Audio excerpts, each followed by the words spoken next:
3 ടയറായിട്ടുള്ള ഇതിൻ്റെ ഏറ്റവും കൂടുതൽ ക്രിട്ടിക്കലായിട്ടുള്ള ഏരിയ ഐഡൻറ്റിഫൈ ചെയ്തിട്ട് അവിടെ 3 ടയറായിട്ട് തന്നെ ഒന്ന് ആർട്ടിഫിഷ്യൽ ഇൻ്റലിജൻസിൻ്റെ ടൂൾസ് ഉപയോഗിച്ചുകൊണ്ട് ഫസ്റ്റ് ലെയർ ഓഫ് ഡിഫെൻസ്, രണ്ടാമത് ഓവർ ഹാങ്ങിങ്, മൂന്നാമത് സോളാർ ഫെൻസ്, ഇതെല്ലാം കൂടെ ചേർന്നുള്ള ഒരു ഇതാണ്.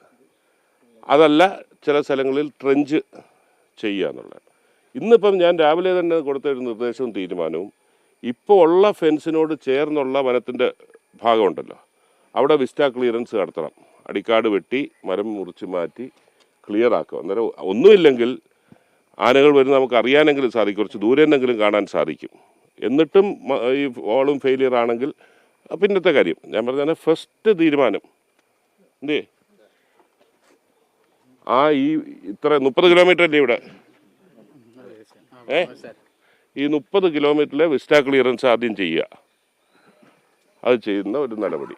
ബാക്കിയെല്ലാം ഇപ്പം അങ്ങോട്ട് പോയി ഡിസ്കസ് ചെയ്തിട്ട് വിമാനം. ഏറ്റവും പ്രധാനപ്പെട്ട പ്രശ്നം ആനയെ റീലൊക്കേറ്റ് ചെയ്യുക എന്നുള്ളതാണ്. നമ്മൾ അങ്ങനെയാണ് ആദ്യഘട്ടത്തിൽ ആ സമരക്കാർക്ക് 2 ദിവസം കഴിഞ്ഞു. ഇന്നലെയും ആന ഈ പ്രദേശത്ത് തന്നെ വന്ന് നിൽക്കുന്ന ഒരു സാഹചര്യം ഉണ്ടായി. എന്ത് നടപടിയാണ് നമ്മുടെ വനം വകുപ്പിന്റെ ഭാഗത്തുനിന്ന്? അല്ല, തീർച്ചയായിട്ടും ആനയെ റീലൊക്കേറ്റ് ചെയ്യണം എന്നുള്ള നിങ്ങളുടെ ആവശ്യം അംഗീകരിച്ചിരിക്കുന്നു. ആനയെ ഐഡൻറ്റിഫൈ ചെയ്ത് റീലൊക്കേറ്റ് ചെയ്യാൻ ഞാൻ ഓൾറെഡി രാവിലെ പറഞ്ഞു. ഇന്ന് ചില കേന്ദ്രത്തിൻ്റെ ചില നിയമങ്ങളൊക്കെ ഇന്ന് തടസ്സമുണ്ട്. പക്ഷേ ഒരു തടസ്സവും നോക്കണ്ട, ആനയെ ഐഡൻറ്റിഫൈ ചെയ്തിട്ട് റീലൊക്കേറ്റ് ചെയ്യാൻ മാറ്റാൻ നിർദ്ദേശം കൊടുത്തിട്ടുണ്ട്.